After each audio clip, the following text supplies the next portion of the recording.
Hi there. This week I'm going to show you strategies to get your employees, your team members to better perform. And I have a question I'm going to answer, so you don't want to miss this. Stay tuned.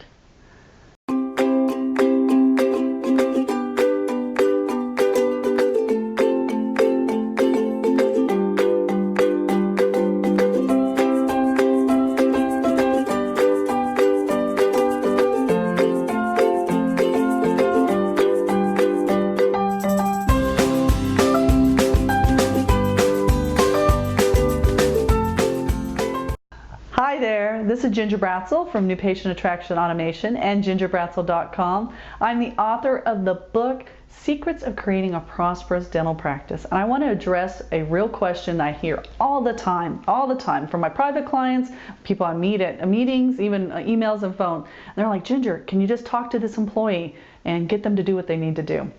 Well, and I have a lot of thought on that process. Well, you know, it's not my job to talk to them. I mean, nothing I can say can make them want to do their job. So the first thing I look at, are they the right person for that job? So no amount of training, no amount of discussion, no amount of anything you can do if they're not the right person. And so when I have clients come in, we go through and they're looking to expand their team. I have a formula for hiring patients, and we go through and we look at some subjective things. And that's what most people get hired off of. And then we have some objective things, some analysis that we can go through and identify in several different matrices.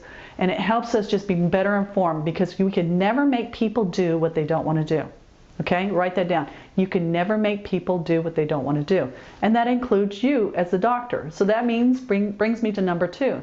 As the doctor, if they're not doing what they need to do, you need to step up. And if you really are concerned about this, and you need to lead them, do they need a discussion? If it's going to be handed off to office manager or someone else in the office and you're just kind of dealing with it.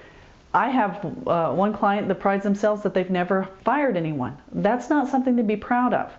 So is it because they didn't confront the person and help them develop? Or is it because they hired wrong and they just don't want to acknowledge that that's where they are in their practice? So as a leader, step number 2 is you need to step up and lead. You need to talk to these people. And you don't have to be a general. There's no magic words you need to say other than, you know what, I really care about my patients, I really care about my practice, and I really care about the people who work with me, and that we're all on the same page. And if they come forward and they're not on the same page, then it's time to free up their future. And not everyone is meant to work for every doctor. They might be great for another practice. It just might not be a fit for your practice. And you need to do them a favor and do your practice a favor and set them free, because they can be a superstar somewhere else. And that's what I tell people when it's not a match. I said, I know you're a superstar, you have all these great qualities, but they're not matching up here. So I'm going to set you free so you can find where you are a superstar, because I feel like you're struggling here and I think you know it. And you know, honestly, 100% of the time they say, yeah, they see it too. Item number 3 to get your employees to do what they need to do is, are you training them and retraining them? I am always mortified to find out that most practices don't spend enough time training. They train people at the beginning, they might have done a little training, took them to CE. Training never stops. Just like your training and continual learning never stops, your team doesn't.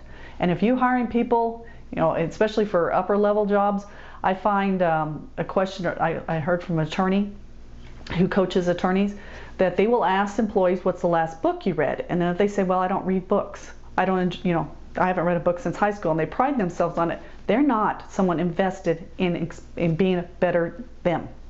They're not invested in better learning. So that's usually a real red flag on the hiring process, that, you know, are they even the right person? So you need to always be investing. Office meetings, huddles, monthly meetings, and even any CE courses is always developing the team. These are not social interactions alone. There's a community effort of building a team in them, but they should be coming out with key learning points. And they come back and report them in the office meeting. Give them assignment. I sent you and I paid for you to go there. That's your work. Now you need to report back to me what you got out of it. And everyone shares on that big point. What key things? If there's a manual that needs to be written, a little script that needs to be written, whatever needs to be after that training so you can go through and implement. So, you know, when team aren't doing what they need to, I don't need to talk to them. One, is it the right person? Was it the right hire in the first place? Two, as a leader, did you invest in leading them and letting them know where they need to be? And three, are you invested in their training and retraining? If you do those three things and you have a quality employee, you will succeed every time. So don't forget the 3 steps you need to do. Nothing I can say can make a difference. Be glad to help train them and the process as long as you're leading them and they want to learn. And then we can make it and hit it out of the park every time. That's your assignment for this time. If you have an issue with an employee, go back and see where the breakdown is. And if it's time to let them go, maybe it's time to let them go. Until next time, this is Ginger Bratzel signing off. Bye-bye.